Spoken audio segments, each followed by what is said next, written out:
Okay. Well, good morning.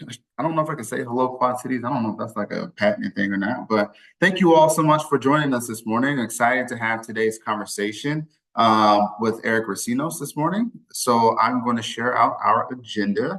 This all. Just a second. All right, let's go to the Zoom and let's share the screen.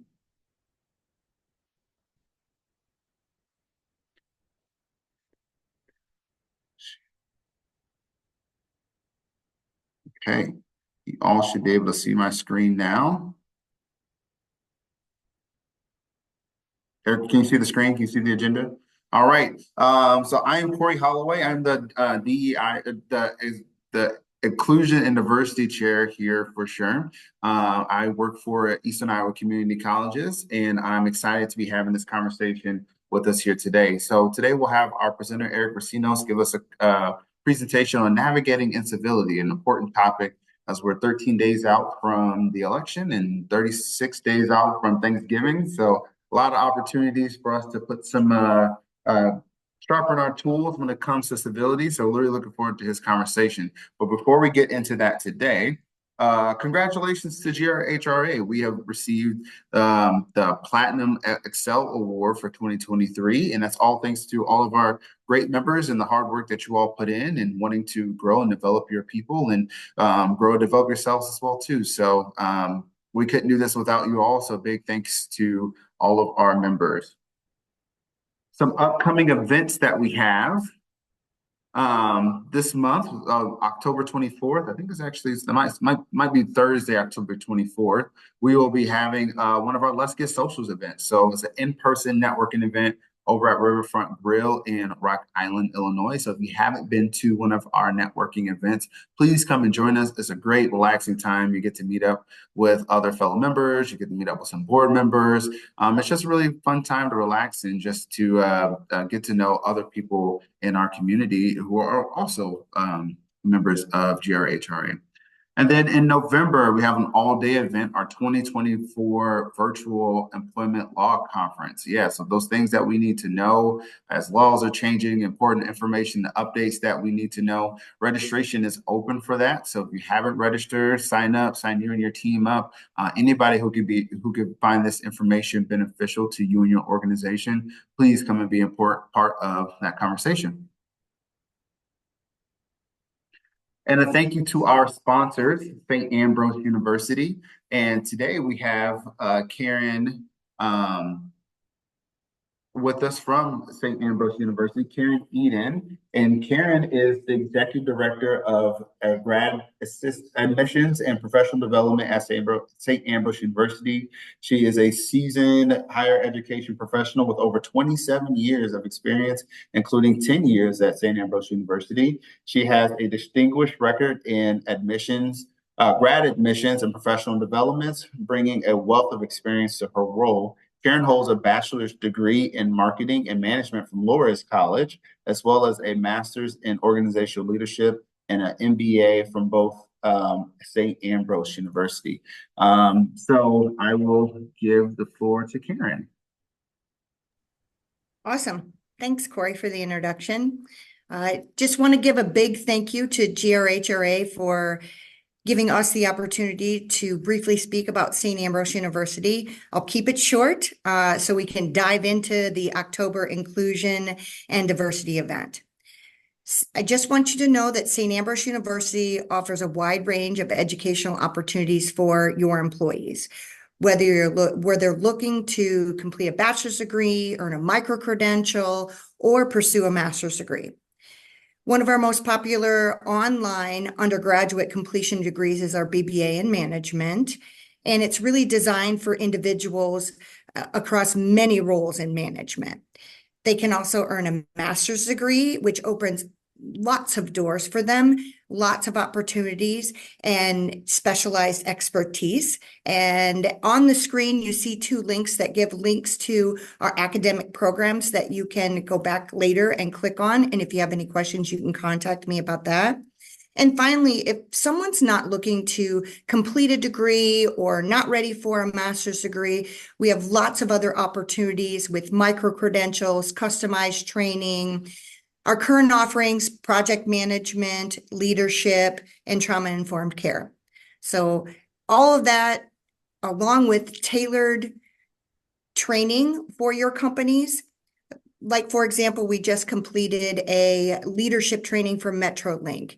We're in the middle of a leadership training for Modern Woodman. And we also did a project management specific course for Arsenal. So I just wanted you to know that those are opportunities that we have at St. Ambrose University. And if you have any questions, to contact me. Thank you so much. We know how important leadership is to our organizations, right? So if your organization is looking into that, yeah, by all means, take advantage of that resources available to you here locally. All right, so next up we have Erick Recinos. Erick, I'd like to give an opportunity to introduce himself. He's a friend of mine. We've been on in different DEI roundtables groups before. We've had lots of good conversations. So when I was looking for a percent, I was like, man, let me give Erick a call. So Erick is his presentation today is navigating incivility, cultivating respectful and inclusive workplaces. So with that being said, I will give the floor to Erick to share out his presentations. So share. Thank you. You're co-host, so you should be able to share your screen. All right. Well, I'm gonna ask that if you can confirm that you can see my screen. I can. All right. Well, good morning, everyone. Thank you, Corey, and thank you, team, for the opportunity. I think this conversation definitely comes at a really good time. I mean, we've had the conversation of incivility around several tables with my team and with some other teams in the community, because what we're finding is that, especially with an election year, as Corey said, elections are right around the table or right around the corner, and so it seems like there's this tension, pressure amongst our teams and our organizations, and I think personally the best thing for us to do is to call it out, and that's the goal with today's conversation. Is I'm going to invite us to participate through it. I've got a couple questions, some ideas, and we'll kind of talk through what this looks like. I like to, well, actually, that's not even jump too far ahead. Thank you all for being here today. I know that you're very busy. You've got a ton of other things you could be doing, but you chose to be here with us. I want to start with this story. If you could imagine a high-performing team working on a major project, and I think most of us are in HR. Just so I mean, some year-end goal that we have, right? Our teams are working on a major project. Everyone's excited. They're motivated. They're ready to push boundaries. Let's just say we just came off of a really good season, really good quarter. So the team is ready to perform. But over time, things change. At first, it's nothing major, just a few offhand comments during meetings. We're going to use the name Sarah. One of the most vocal team members is frequently interrupted, especially when discussing her ideas. Each time it happens, she quietly lets it go, thinking it's just the flow of conversation. There's no harm in that, right? But then during a big meeting, a coworker dismisses her idea with a slight smirk and a comment under their breath. The rest of the team chuckles, they participate with the comment, and Sarah doesn't say anything, but this moment lingers with her. Soon, Sarah starts speaking less in meetings, and when she does speak, she hesitates, second guesses her ideas, and eventually her passion for the project wanes and her contributions shrink. It's not long before others on the team begin to notice. Collaboration has slowed, creative discussions feel tensed, and the once enthusiastic team starts missing deadlines. And it's all because of subtle behaviors, these well-intended actions or maybe jokes that often go unchecked. Here lies the impact of incivility in the workplace, and why today it's so important to talk about how we can navigate this. Good morning. As Corey said, my name is Erick Recinos. I'm currently serve as Inclusion and Engagement Program Manager for UnityPoint Health. I oversee our DEI initiatives across Dubuque, Waterloo, and the Quad Cities. And so just really excited to be with you today and navigate this conversation that I think is very important. A little bit about myself. I'm a first-generation American born to Guatemalan immigrants. Love my culture, love the food that I grew up with, the music. It's all just so exciting. And I'm sure all of us have that music and that food that we just are so passionate about. But a little more about me. Before I was in healthcare and specifically DEI and HR, I was a pastor. So my training, my undergrad studies were in pastoral ministry. So I was a pastor for 5 years before moving to the Quad Cities. If you follow any of the cool personality tests or whatnot, specifically the Enneagram, I'm a type 9. So if you know what that is, great. That's not for us to talk about today, but I'm happy to at some other point. And more specifically, I've been, and what you'll find is this idea is a combination of the training that I've and practice that I've had both in the church world. I was a recruiter for a couple of years and now working in HR. Just those three things I think have really contributed to what I see and how we navigate conversations within our workplace. So really excited to be here. I do like to lay a couple ground rules. Now, I get it. This is a virtual meeting, so it might be a little bit different. I personally invite, if you can turn your cameras on, usually, if it's the morning, if you can, it just helps to see some faces on the screen. Just really, really excited. I do see some faces, so thank you all to those that have turned your cameras on. But just a few of these ground rules. Number one, like I said, there are a few questions that I have. I'd ask for you to engage in the conversation. There's no such thing as a right or wrong answer. Really, what you'll find that I'm asking for is your personal experience, and there's nothing wrong with your personal experience. So number two, listen actively and stay mentally active. Hey, it's 9 a.m. It's probably your first meeting of the day, maybe. So I get it. You got emails you have to catch up on. I would just invite you that for the next 40 minutes, let's just lean into this content and hopefully there's some takeaways with it. Allow yourself to be vulnerable. Again, not everything not everything that we talk about is necessarily easy, but I think it's very important to approach it with that curiosity. Avoid generalizations, and then to me the most important one is give grace. You'll find that not everybody aligns with your values, with what you think, and that's actually why we're here, is because I believe as a culture, as a society, it's gotten really difficult for us to navigate how do I engage in conversation or dialogue with someone that across the table from me does not agree or value what I do. That's what we're here to talk about today. So, okay, some objectives just to get through all of the boring stuff. 3 things that we're going to do. Very simply, define what incivility looks like in the workplace, show you a little bit of what the impact is, and then I'll leave you with one call to action, and we'll have some fun for the rest of the day. Okay, so let's define incivility. I have a question for you. Have you, and I'll ask for 1 or 2 participants, you can unmute yourself once I ask the question, but have you ever experienced rudeness at work? And that's a yes, and I'd love to hear a little bit of the story if you're willing to share. What have you experienced? So I'll share a quick story. I was having a conversation and it led to a disagreement with a co-worker. She was a hands talker, and I got a couple B's in the conversation. I'm from the 90s, so that means like talk to the hand. So I had to clarify, so I took him on and said, hey, are you a hand stalker, or are you trying to tell me to stop so that way we could forward on the conversation? So taking a moment to pause and reflect, because I took it as a sign of being disrespectful to me.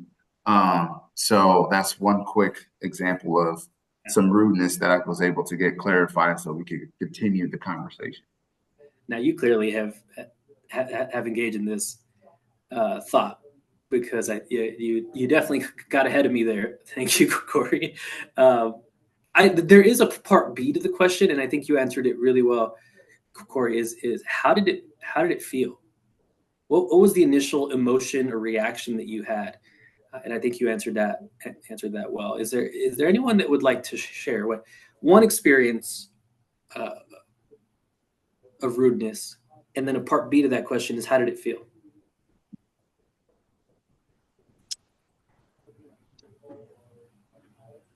Hi, my name's Eleanor, Eleanor Gaston. I had an experience with my boss actually one time where she really wanted to get a message through to me clearly and was raising her voice quite a lot. And that felt really bad. I got pretty upset about it, and I told her I didn't want to be spoken to that way, and I was hanging up the phone. And so that was my experience. Wow. And we had a resolution conversation after, but it took some time. Took some time to work through. Yeah. Thank you, Eleanor. Now you said if it felt bad. What emotion would you attach to that? Yeah, it felt disrespectful. I felt like, I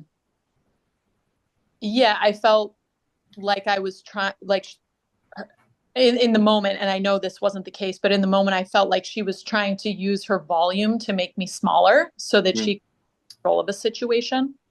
Yeah. And I think it was that. It was I was being made feel small. Yeah. Thank you for sharing. Thank you, Eleanor. Thank you, Corey. I think your insight is, it's perfect.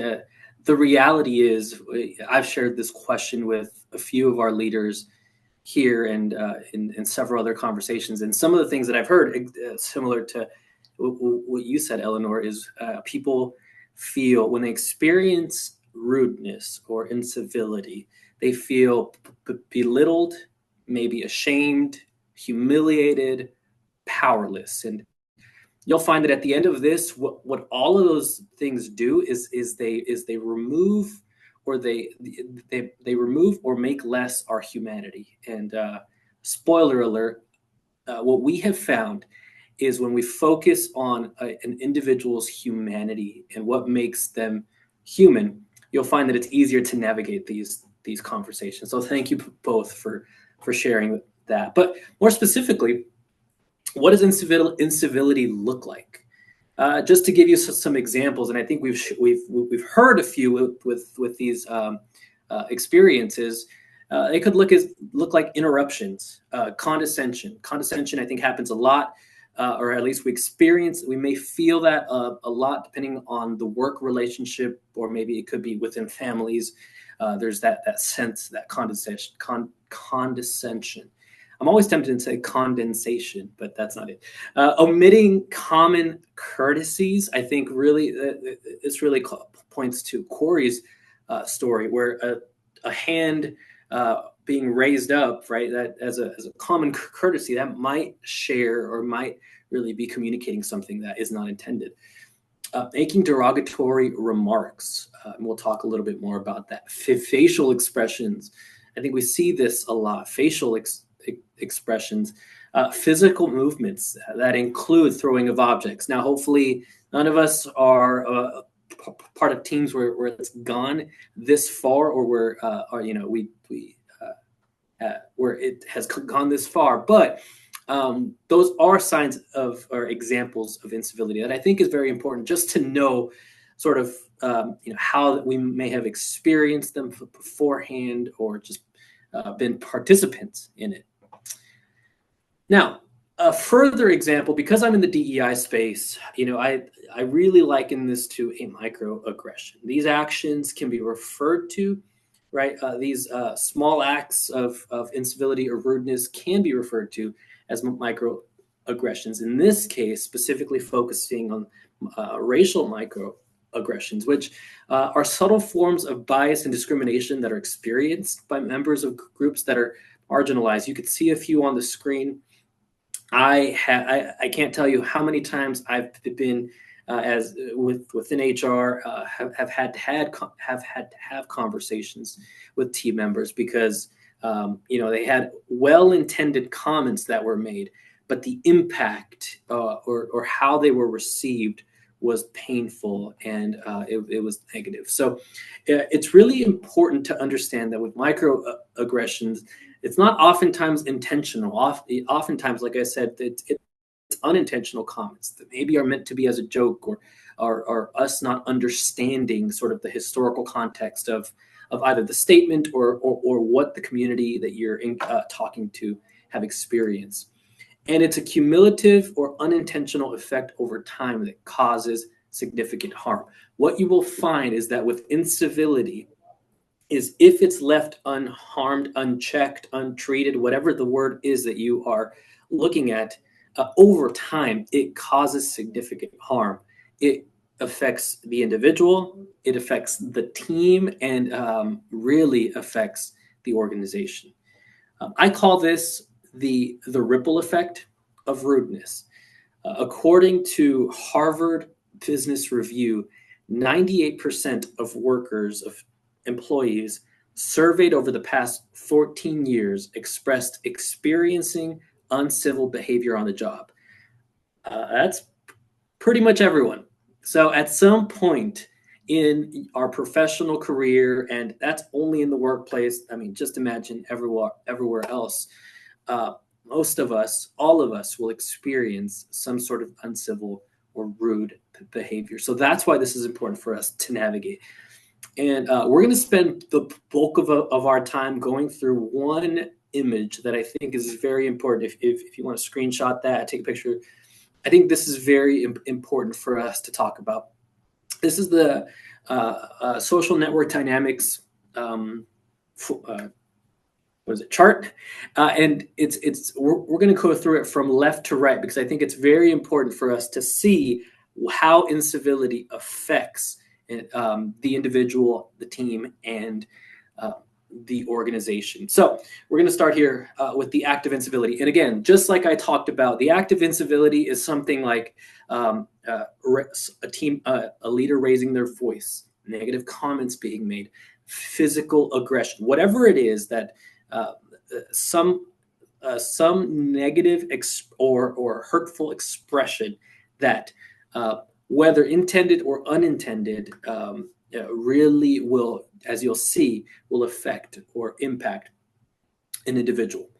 Now, the target appraisal of the uncivil act is just who's the recipient. Okay, so who's the individual that you're engaging with? If it's across the table, if it's you hear something as you're walking, through the hall.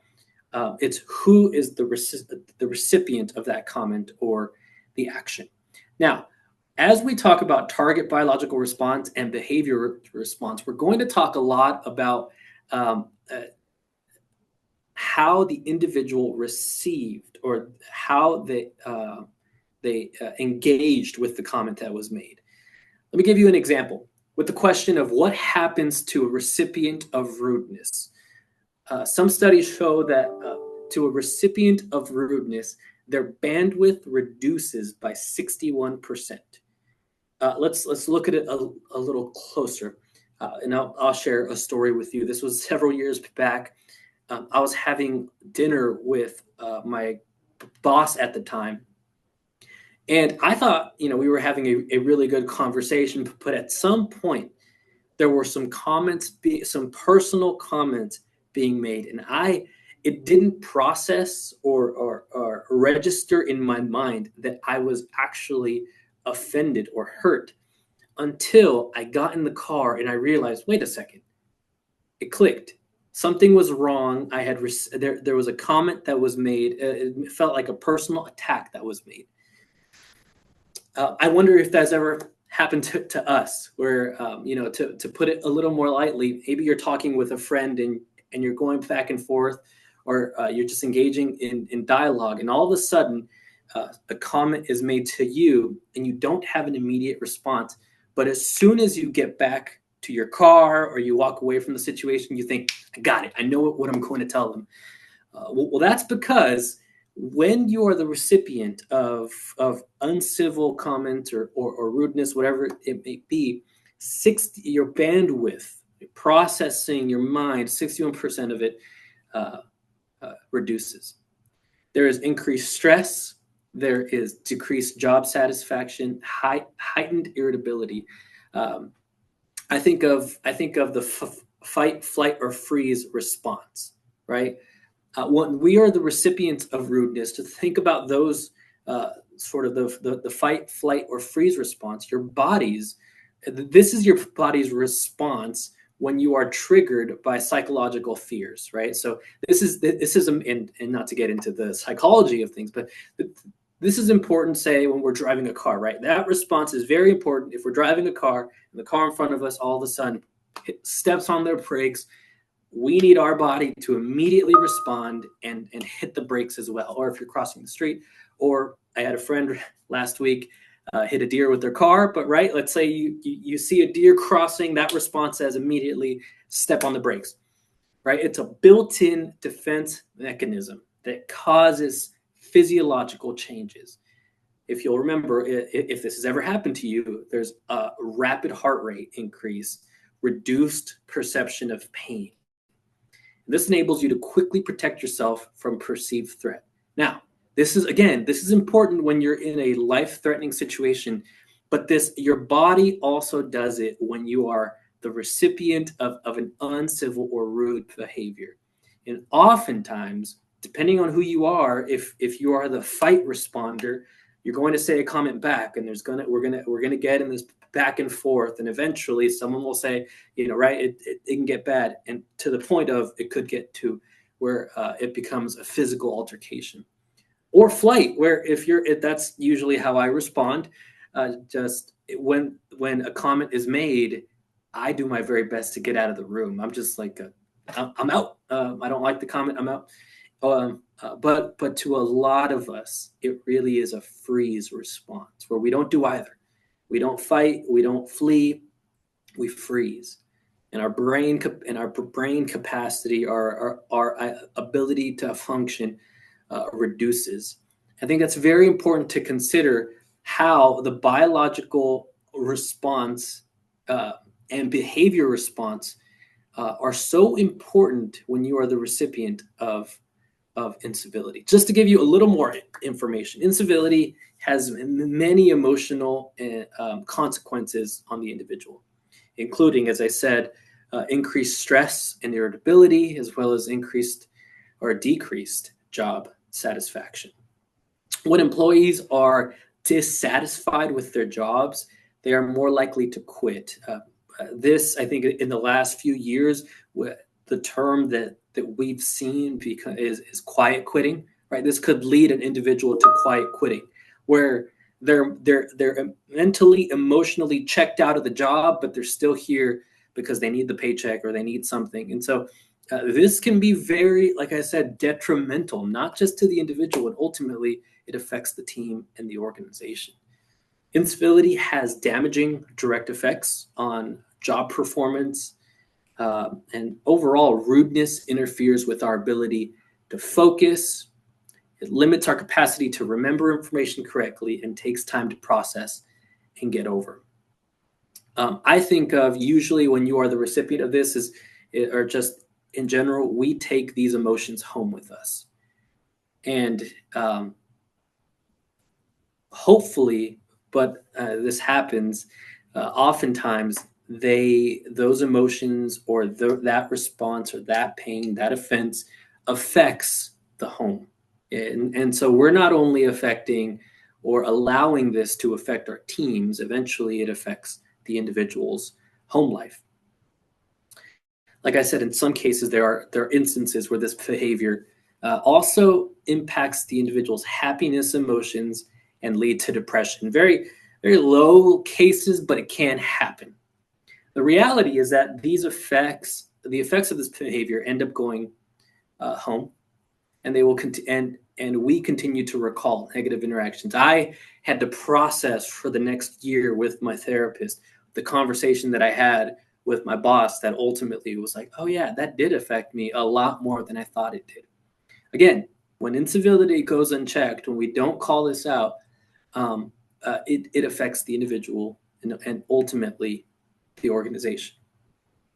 Now, here's the other thing, is we know that the way someone has treated a person is the way that they will treat the next person. So what if we experience or hear of a rude interaction occurring and we do nothing about it? We can assume that the individual that was the offender will probably do it to someone else. And then, in essence, incivility can be contagious. And I think this is where it becomes really dangerous, because we begin to infect and affect the rest of the team. Just to give you a couple more numbers, there are studies of the impact that incivility has on onlookers or people that have witnessed the experience. And here are some of those numbers. I call it secondhand incivility.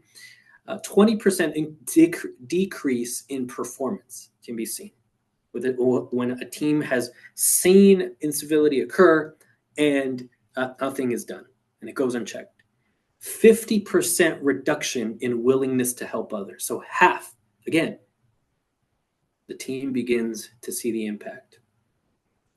50%. So 20% decrease in performance, and there is so half of your team members begin to lose the willingness to help others. This impacts the organization. This impacts everything that we can control within our teams, and especially I think in the HR space, this is important to just understand. It's not just oh, it was a small thing, it's fine, we're going to let it go. It's more than that. And so for what I like to do is then talk about, okay, what can we do? We understand incivility, or have a better idea of what it looks like, the impact that it has, but what can we do? And the way that I like to frame it is by framing it with the power of humanity in disagreement. I heard a really powerful quote one time that I think lives with me. And it says, you can vehemently disagree with someone and still passionately pursue their humanity. I think as a society, we have lost this, where especially, social media, and that's a whole other thing, but with social media, it's so easy for individuals, us, and I mean, the rest of our social media participants, it's so easy to lock into our silos or our channels of people that value the same things that we do. And that's not necessarily wrong or bad. It becomes a problem when that is the only thing that we can process, or that we can have civil conversations with. And I think we've lost that practice. So I'll say it again. You can vehemently disagree with someone and still passionately pursue their humanity. Leaders and teams thrive when they focus on respectful disagreement and maintain the dignity of others. Like I said, I think at its core, what incivility, what rudeness, what these comments make, or the effect that they have on an individual, is it removes or it dehumanizes them. And it might seem insignificant to you or to us, but you do that. But if that happens enough to them, it impacts, as we've talked about, everything else. When we do it to somebody else, we make them less. We like to say proximity breeds empathy, distance breeds fear. And this is one of my encouragements to you, is this idea that the further you are from an individual, meaning the less you know about an individual or a community or an experience, the less you care. And it's I know as we talk about it, it's kind of a no-brainer, but just to give you an example, I didn't I remember when I was 16, I think I was at the time, there were moments or experiences that I really didn't pay attention to because at the time I hadn't, that's not what I was living in. So, let's say one of my uncles were sick, or one of my cousins were sick. And because I wasn't close, not that I didn't care, but I just wasn't affected by what was happening. As I got older and I got closer to my family, all of a sudden someone has a cold. Oh, I'm there. Oh, I'm caring. Oh, I'm sending them flowers, or I'm making soup, or because the closer you are in proximity to someone, the more you care.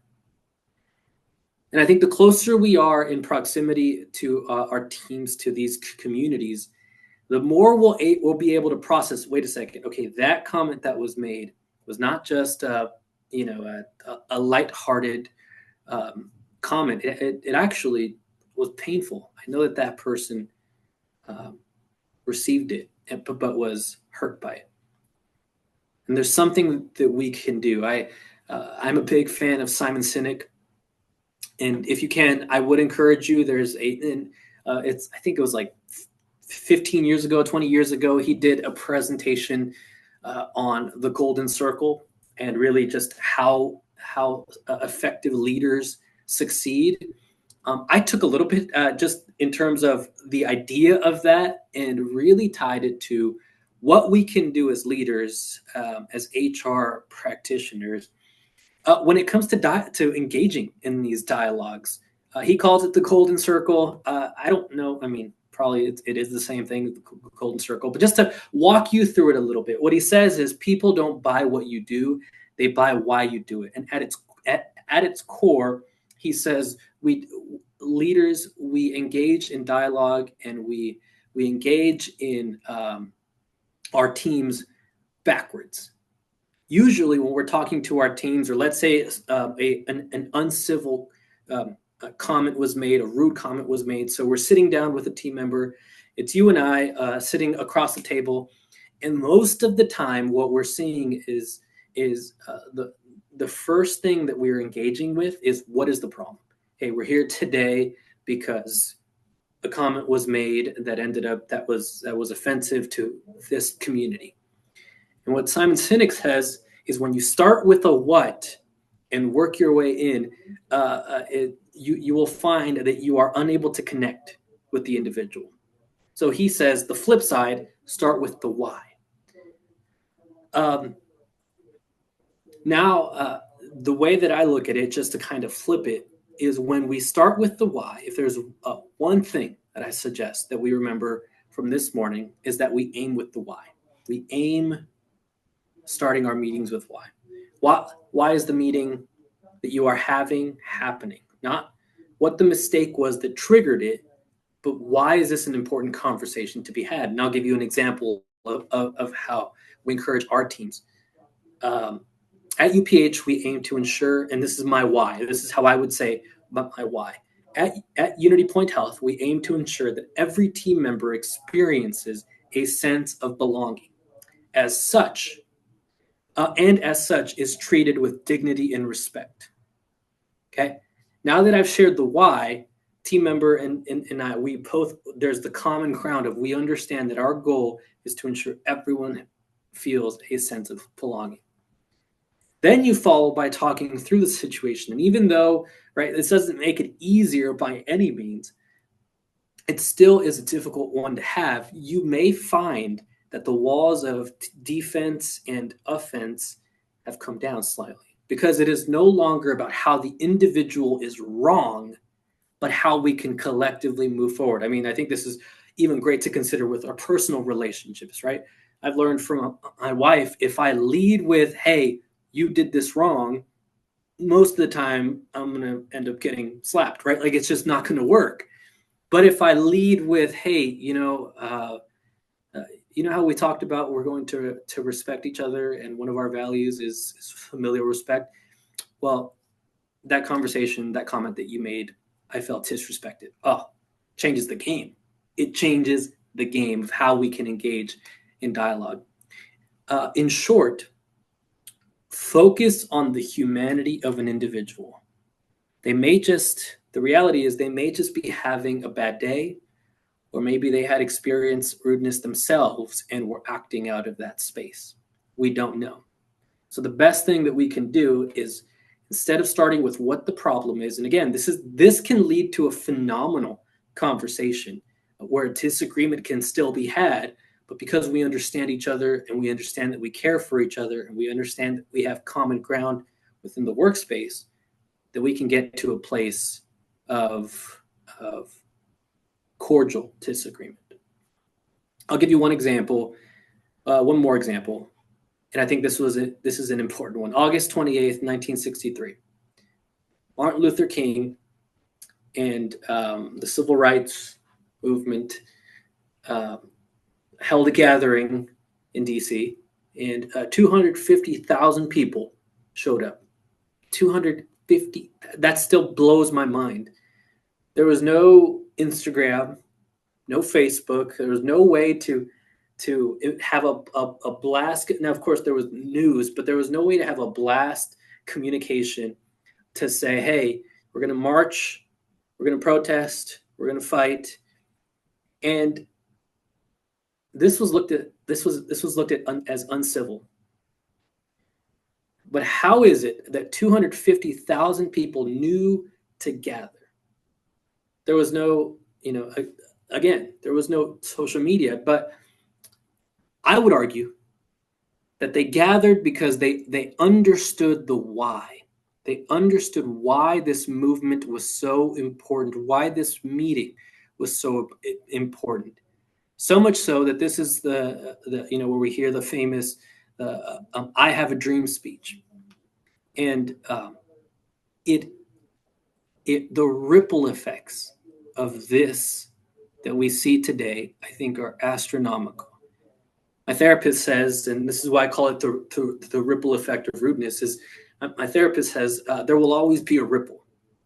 Anything that you throw into the water, anything that you throw into the pond, the lake, whatever, will always ripple. It could be a tiny pebble, it'll ripple. It could be a giant boulder, it'll ripple. The question is, what are we throwing? What are we doing? What are we throwing into the water that will affect our team, that will affect our organizations, and that will affect the people that we lead? So when we experience or witness incivility in the workplace, let us remember that it causes a ripple that over time will impact those around us. And leaders, us, we hold a position of power and authority.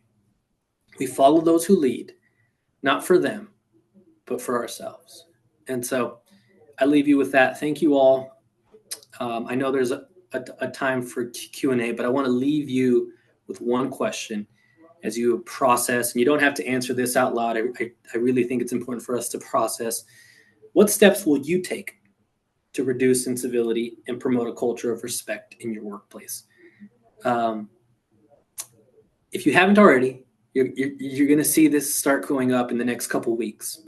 You're going to see comments made. You're going to experience it. I think it's important for us to go into this understanding, hey, we need to engage in dialogue. We need to start with why. Why is this so important? Why are we calling this meeting or whatnot? So thank you all.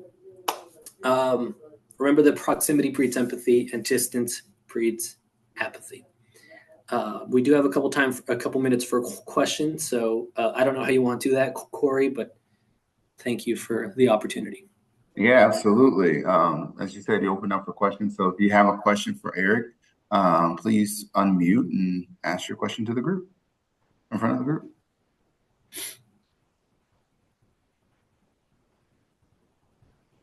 I do have a question. What are your thoughts around if you see rude behaviors happening with leadership in your company, but you don't necessarily have the clout with them to address it in a way that they're going to hear? Do you have any ideas on next steps? Because you want what's best for employees and you can see it happening in meetings or things like that. Great question. Great question. Yeah, I can tell you what I've done Yeah.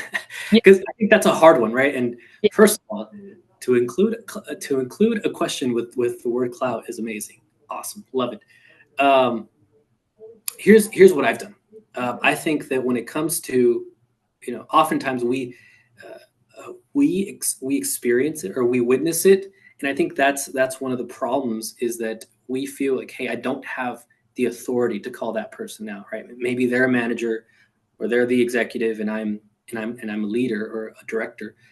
I think what's important to understand is, and that's why we point it back to humanity, is at the end of the day, those are, very important and respectable titles, but there are titles, and there are ways for us to engage in dialogue and not offend or continue the cycle of offense. So what I've done, just to give you an example, I have one of my colleagues that I did witness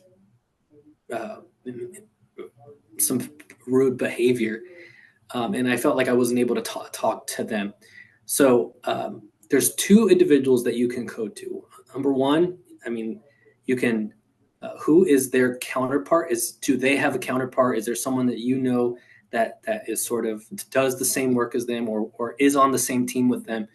And you can engage with that. It's oftentimes easier for you to tell someone that is not involved what you witnessed, so that then you can engage in the conversation together with the person. Or and I think usually that's what I do is it's easier for me to say, hey, Anissa, who's my boss, I did witness something.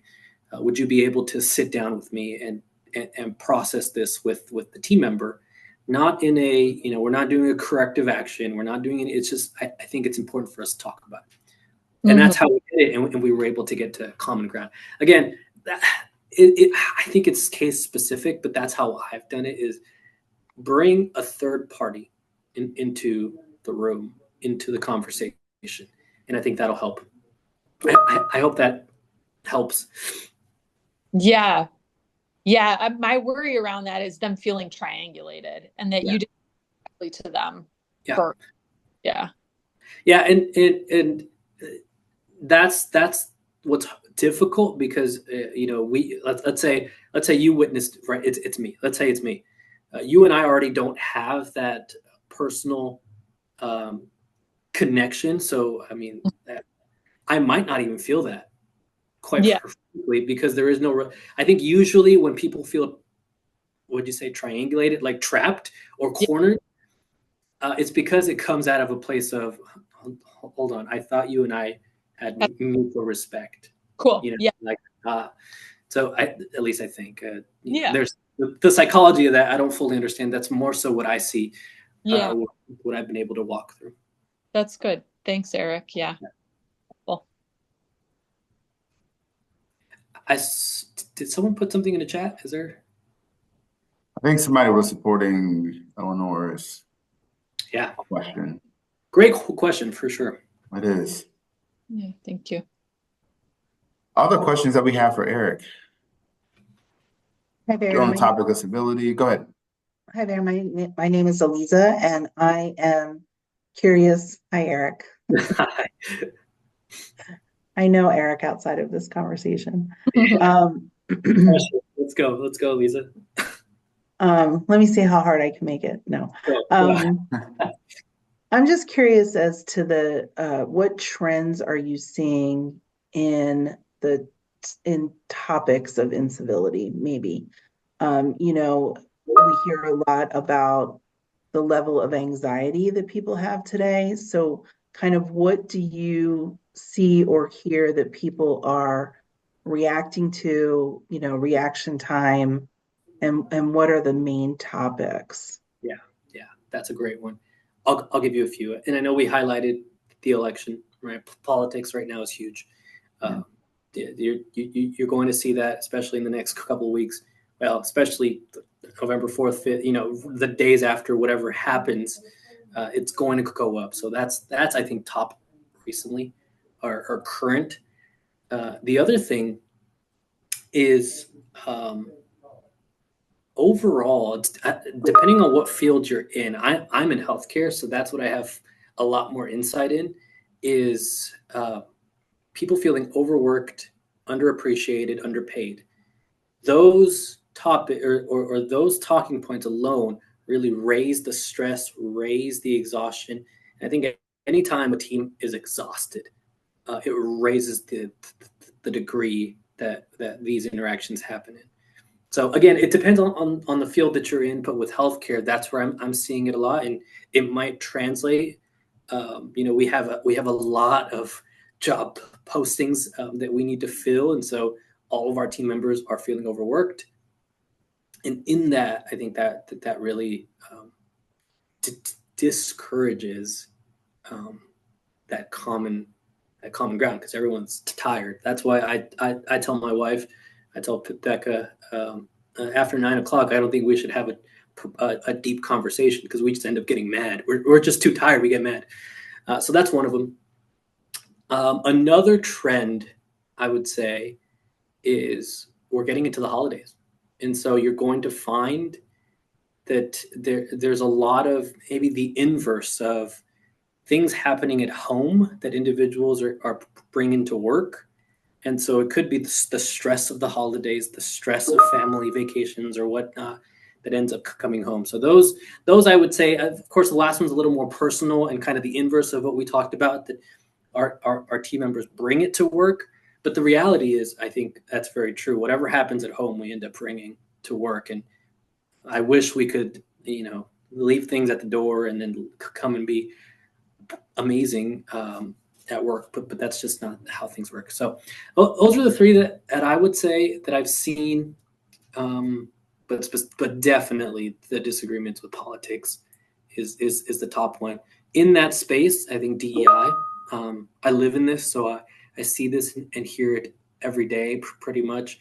Just the approach, the disagreements with DEI, depending on if you're in Iowa or Illinois, the conversations could be different. Corey and I have sat down and have had several conversations of how we feel DEI in this space has been attacked, or just, it's not supported. And so I think that's another one. Can I ask a follow-up question? Yeah. So, especially around politics, do you or any companies represented on here, do you monitor social media or of employees, or have any policies around employees' personal social media and how that might affect conversation? Yeah. So we do have UnityPoint does have a social media policy. I have seen some team members, when they post, they're like, "Hey, these are solely my views. This is not, I don't represent my organization or whatnot." But we do have social media policies that we try to be,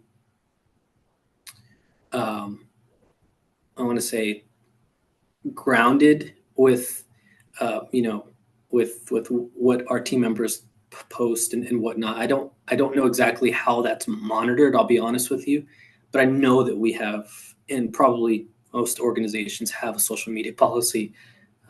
If anyone on the call has a better answer, I'd love to hear that, but just not sure from my perspective how that is monitored. We don't do any monitoring, but I have had a situation where we received an anonymous complaint about a manager, and it was during the mask mandates. Masks can be a relatively heated topic. And when I found the link and tracked it and figured out what was going on, and manager gave me access to be friends so I could see what was being posted, and did not find anything uncivil about sharing articles.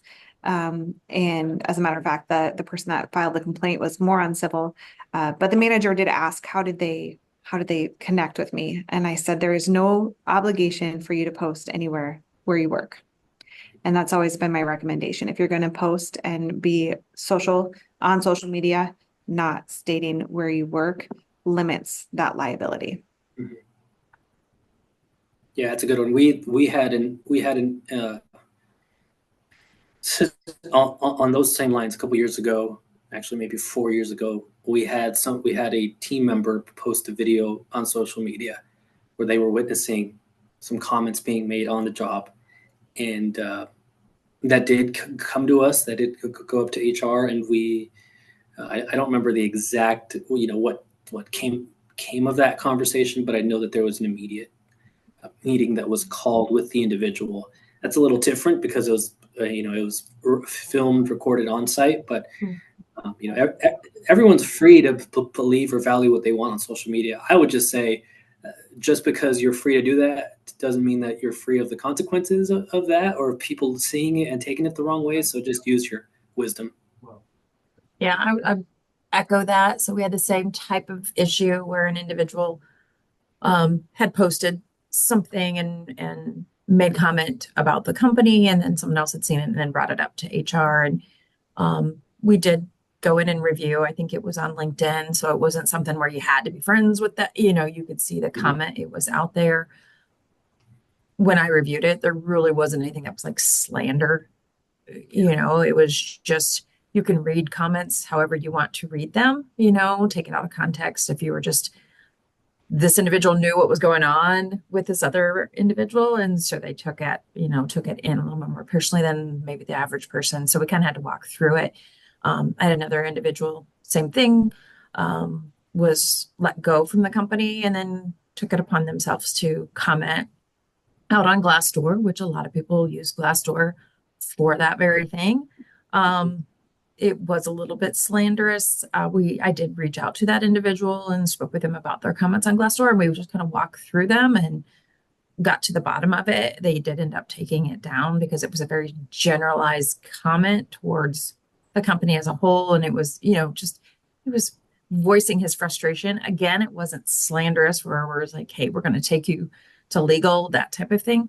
But yeah, unfortunately, we don't have a social media policy, but it does come back to us. We do have a lot of individuals. It's usually kind of tattletelling on each other. And so then that's when we have to step in and we have to decide, okay, is it something taken out of context? Is it something that has to be addressed? Is it something just, it's okay, just let them vent, because it is it's their platform. They can speak however they like and just leave it at that. So, but it's a tough call.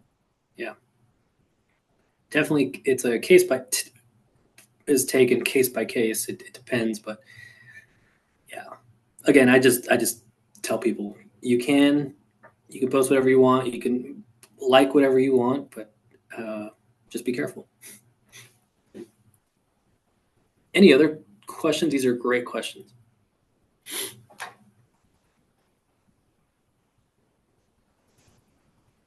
Great. Well, Corey, if anyone thinks of any questions, or you would like any more clarity, or just any resources, all that, I'm happy to share it. Yeah. Erick, thank you so much for your conversation today. It was really insightful, really timely as well too. So thank you for the presentation. So we will be sending this out to everyone who joins today's call. There's one thing I wanted to clarify was about our meetup tomorrow. It's for tomorrow, and our slide, it said Wednesday the 24th. It was Thursday the 24th. So I just want to make that clarification there. So hopefully we can see some of you tomorrow. Also, just want to give another shout out to our sponsor, and thank you so much to St. Ambrose University, and just thank all of you for being with us this morning. So that is what we have for our time today. Feel free to follow up with us anytime, and thank you, and have a great rest of your day. Have a good day. Bye, everyone. Thank you.